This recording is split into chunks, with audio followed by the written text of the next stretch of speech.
This is your WCIA 3 forecast first, sponsored by Matex Heating, Cooling, Plumbing, and Electrical.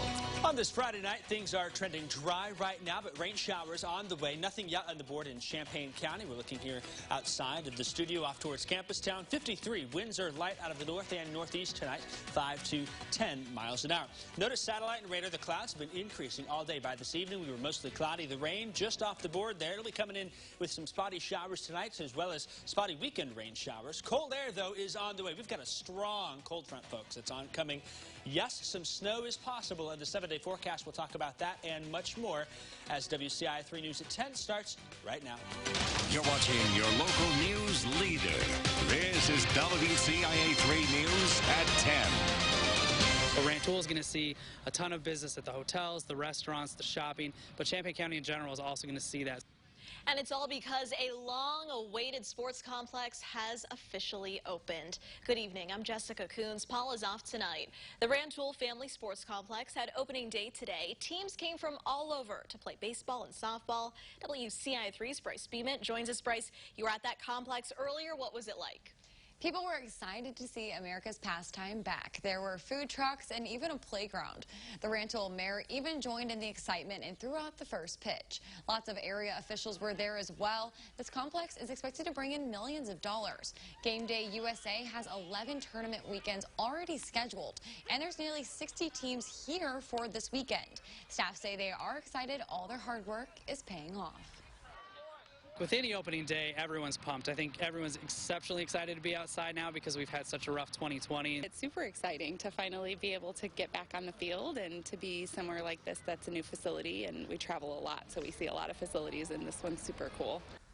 The complex also has soccer, football, and t-ball fields. They have already booked basically every weekend up for tournaments. Their next step is getting league play out there. Jessica? All right, Bryce, thank you so much. The AMTRAK station in Effingham is getting some upgrades. That's because the U.S. Department of Justice claimed dozens of stations were not up to federal accessibility standards. The federal government sued AMTRAK back in December. 78 stations around the country, including Effingham, have platforms and other amenities that are inaccessible to people with disabilities. Those will now all be fixed. And speaking of railways, it's no secret that the trains that use them aren't very quiet.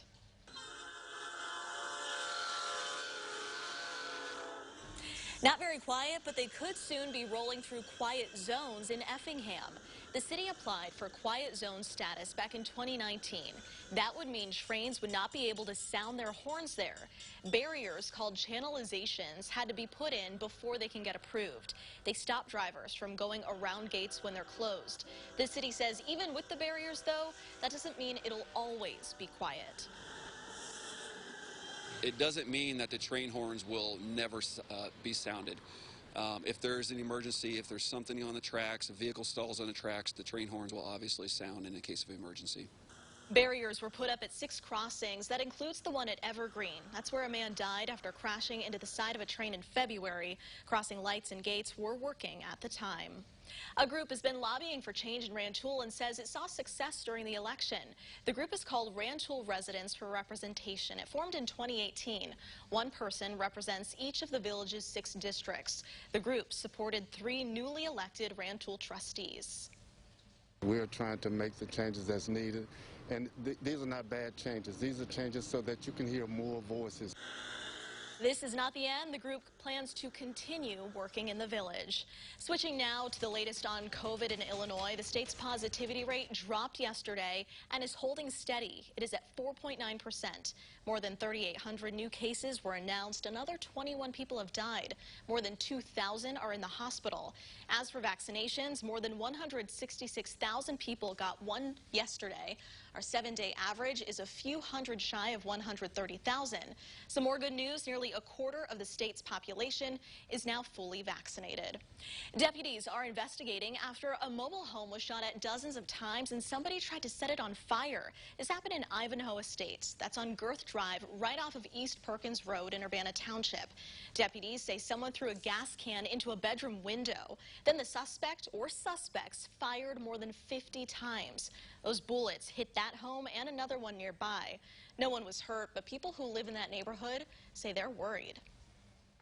After this shooting, we're not we're not feeling safe now, me and my kids, because we're afraid like anytime shooting happen, some missed bullet or something can hit us or my kids. The sheriff's office is still looking for the person or people responsible. We have a follow-up from Vermilion County. A Danville man is going to prison again for sex crimes against a child. This time, Jesse Kester was sentenced to 14 years. He admitted to touching and taking lewd pictures of an underage girl. He was convicted of aggravated sexual abuse and child pornography charges. Firefighters are coming together to support one of their own who's fighting cancer. Trevor Herterhorst has been with the Champaign Fire Department for 3 years. He's been battling cancer off and on since 2014. Firefighters from all over Illinois, Missouri, and other parts of the country want him to know he's not alone. You know, the fire department, we're not just a normal workplace. We're more than just coworkers. We're family. And you hear that a lot, but it really rings true to us. Champaign firefighters have asked other departments if they're interested in helping Herterhorst and his family. The treasurer says his phone has been buzzing nonstop from people who want to help. 2 unbeaten teams went head-to-head tonight on the gridiron. Who came out on top in Friday football fever? Plus, it's only chalk, but it's helping spread an important message. All right. Happy Friday, Jacob. Happy Friday. Even with snow on the way. Yeah, right. I've got a creative idea, maybe how to handle this here. Notice Tuesday on the board here, Future Track has some of that pink and blue showing up to the side of the area. We're just going to censor it, pretend it doesn't exist. That works, right? No, it doesn't. We'll talk about how we could get a little bit of snow here in the forecast on Tuesday into Tuesday night.